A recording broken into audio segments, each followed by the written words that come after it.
梁子穎議員。主席，我發言係支持李慧瓊議員動議嘅致謝議案，感謝行政長官發表2025年嘅施政報告。今年嘅施政報告主題係深化改革，心係民心，發揮優勢，共創未來。推動同發展經濟咧係核心，改善同提升民心咧係目標。行政長官李家超嘅工作方法咧就係以結果為目標。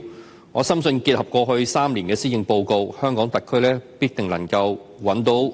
對嘅方向，用到對嘅方法，制定到對嘅目標，自然能夠咧達到預期嘅結果。因此咧，過去嘅3年咧都係強調改革，改革咧就係發展同埋收穫嘅重要方針。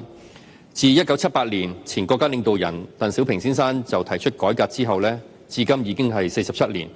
而去年2024年7月15號至到18號咧喺北京舉行嘅中國共產黨第20屆中央委員會第3次全體會議，習近平總書記咧就有關中共中央關於進一步全面深化改革、推進中國式現代化決定咧，作出咗重要講話，說明咗改革同埋中國式現代化嘅工作。因此，行政長官李家超亦都不斷講咧，改革只有進行式，沒有完成式。改革最深層嘅意義咧，除咗係對外改革、對外開放之外咧，其實仲有後邊嗰兩句，就係要解放思想、實事求是。所以要完成2025年嘅施政報告中各類嘅工作咧，我期望特區政府嘅同事咧都要全面解放思想，用新嘅思維同埋創新嘅方法處理新時代新階段嘅問題，共寫香港嘅新篇章。施政報告嘅第2章第3節之中咧，亦都進一步咧係講到係強化治理，就提出咗係3個部分，就係要建立部門首長責任制，第2就係強化公務員嘅評核機制，第3就係成立 AI 效能提升組。我期望咧特區政府咧所有嘅公務員同事咧都要深入咁去認識今年嘅施政報告嘅內容同埋精神，深入去了解同埋執行改革，因為全香港嘅市民都期望咧政府能夠係高效運作，幫助市民咧可以真真正正感受到獲得感、安全感同埋幸福感。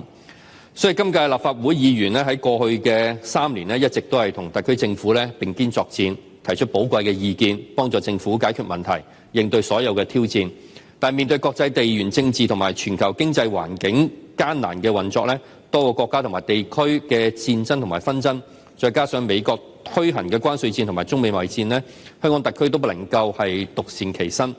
我期望特區政府可以發揮重要嘅領導作用，與商界同埋社會各界再加強溝通合作，讓香港市民呢都明白到當前外部同埋內部嘅挑戰，務求大家係可以攜手努力。我相信香港必定能夠係再創高峰。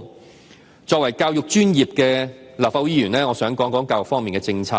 呢個內容呢喺第7章教育科技人才一體化發展嗰部分，共有4個方面。即係第1，國際教育樞紐建設；第2，國際創新科技中心；第3係區域知識產權貿易中心；第4就係培育人才。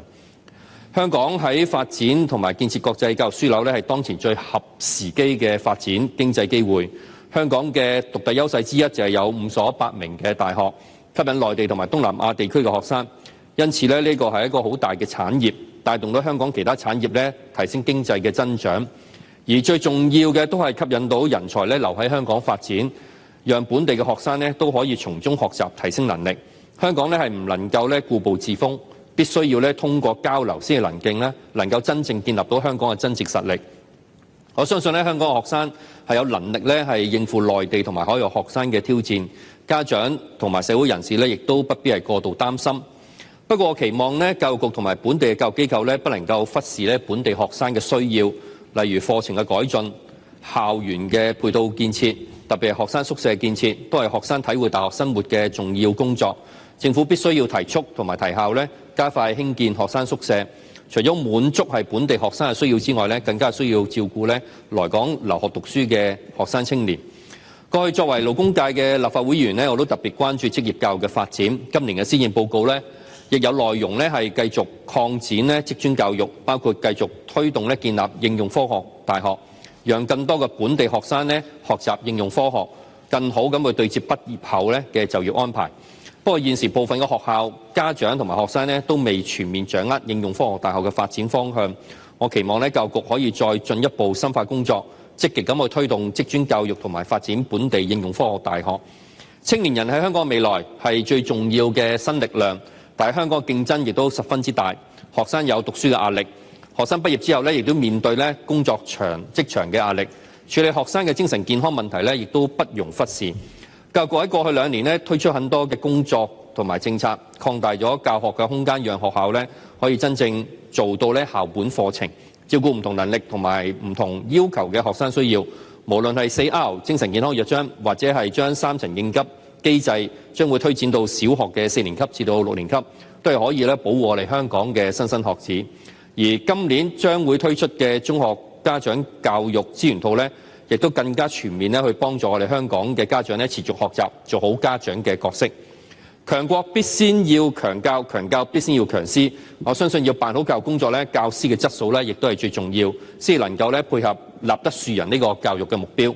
我支持引入係執業證書，讓政府更全面地咁去檢視我哋香港教師嘅學歷、技能、品德同埋行為，真正咁去推動教師嘅專業化。知識同技能係不斷更新，要讓新一代嘅青少年學到新嘅知識，教師更要係追及新時代嘅要求。執業證書可以係真正提升教師嘅專業同埋學歷，為教師係做好為教育工作做好把關。最終嘅目的都係為咗下一代。時代不斷進步，其他專業都已經有推行執業認證。我相信作為專業嘅教師們應該會明白推行嘅原因。大家亦都不必有過分嘅擔憂，因為以身作則就係最好嘅教育示範。另一個關心嘅題目就係專才同埋優才人士佢哋仔女喺香港就學嘅工作。其實內地人對香港嘅教育制度並不清楚同埋明白，學制佢唔明白啦，學校個類別唔明白啦，課程嘅程度亦都唔明白，以致有一啲內地不法之徒誤導咗佢哋，造成很多個問題。特區政府係唔能夠忽視同埋低估對香港社會嘅影響。我期望教育局可以加強喺呢方面嘅工作，加強官方嘅信息，讓到內地市民都可以掌握最正確嘅資訊，先能夠係真正解決問題，亦都同時真正幫助有教育需要嘅人才子女。而喺私校規管方面政策同埋制度有漏洞都要必須加快處理。如果係法例上有問題，我都期望特區政府能夠盡快修例，以徹底解決問題。作為勞工界嘅立法會議員，喺勞工政策方面我都特別關心就係職業安全，特別係高處工作、吊運機嘅作業場地安全。但係意外總係會發生，就喺啱啱過去嘅9月30號，亦都發生咗一宗致命嘅意外，就係涉及到吊運車嘅作業安全。當晚我亦都聯同到係區議員同事去到死者住所進行跟進嘅工作，但係其實死亡係可以避免嘅。雖然當日喺勞工處處長喺回應我嘅問題嘅時候已經處理同埋安排咗很多工作加強個職業安全，但係要落實相關嘅措施還有待改善同埋提升工作。所以我真心希望勞工處嘅同事要解放思想，要想辦法推出新嘅政策措施，要想辦法加強監管同埋巡查工作嘅改革，要加強業主工人嘅教育工作。香港人係好有骨氣嘅，我接觸到好多嘅工友同埋街坊佢哋都話有工作嘅都會去工作，唔希望係申請綜援，亦都唔希望拖累特區政府。但係政府有冇係真正俾到我哋打工仔真正嘅尊嚴呢？真正將本地勞工就業優先呢個政策放喺最高嘅位置呢？雖然勞工及福利局局長聲稱輸入非本地勞工只係佔咗整體勞工嘅1%，但係如果用全港370萬嘅勞工數字去做比較我認為呢個係唔真實，亦都唔公平。因為現時並不是全面開放輸入非本地勞工，只係喺個別嘅行業推行，即係建造業、護理安老行業、部分嘅運輸業，以及係優化補充勞工計劃之下嘅26個工種嘅職位類別，同埋非技術同埋低技術嘅職位。如果參看政府提供嘅數字喺2023年9月4號至到係2025年嘅5月31號政府其實已經輸入咗61,056人啦。我明白政府係要回應商界嘅訴求，但我希望政府都應該聆聽下我哋勞工界嘅意見，明白同埋感受我哋打工仔嘅心聲，特別係我哋從事處理勞工事務嘅一啲嘅工友。本地工友其實原本佢哋有工作嘅，但係僱主聘用咗非本地工人之後就業同埋工作嘅形態都不斷改變，好多工友都唔敢出聲，寧願自己忍受損失。因為香港嘅就業環境實在太細，佢哋唔想被排擠同埋列入黑名單，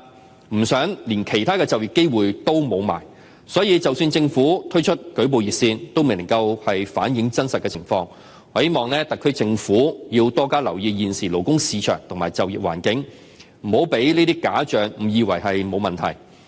失業率係持續上升，特別係飲食業同埋零售業嘅工友就業不足率亦都有1.6%，失業人數係維持約係145000人。我希望勞工處同埋僱員再培訓局係可以再加強措施，幫助呢班人數超過14萬嘅工友，幫助佢哋係學習新技能同埋提供就業配對嘅工作，讓佢哋係可以係自食其力，享受經濟帶嚟嘅收穫同埋成果。所以勞工處喺新時代都係要進行改革嘅，唔能夠係一成不變，繼續做既定嘅工作，應該要加強就業支援、就業配對嘅工作，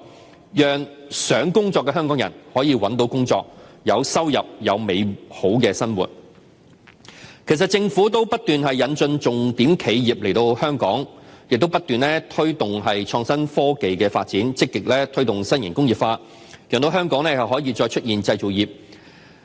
只要呢啲嘅經濟活動能夠真正係落戶香港，一定能夠提供更多嘅職位讓到本地僱員係受惠。我期望各政策局可以加入係職業推廣同埋職業配對呢啲工作，收集職位空缺嘅資訊，鼓勵企業開創新嘅職位同埋聘用係本地嘅工人。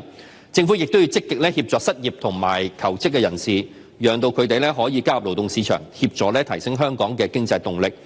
喺新時代同埋新經濟環境變化之下，過去嘅就業同埋致富道理同埋理論都已經有180度嘅變化。我希望年青新一代同埋家長們都要係重新學習同埋掌握新形勢嘅情況。追求知識係正確嘅，但係唔能夠強行追求學術成就。職業技能發展係未來造就城市運作嘅重要人才需求。我希望教育局同埋勞工及福利局可以加強合作，將教育同埋人力資源工作可以作全面嘅深度配合同埋協助，為新一代係開創新嘅多元出路。呢個先係推動香港經濟嘅重要發展方向。我希望特區政府可以同全港嘅市民一齊去發揮香港嘅獨特優勢，可以將呢個餅再做得更大。特區政府係可以有新嘅制度同埋分配嘅方法，讓每一位市民都可以獲得分配更大嘅餅，一同同創未來，享受更美好嘅生活。代理主席女士，我支持議案，我謹此陳辭。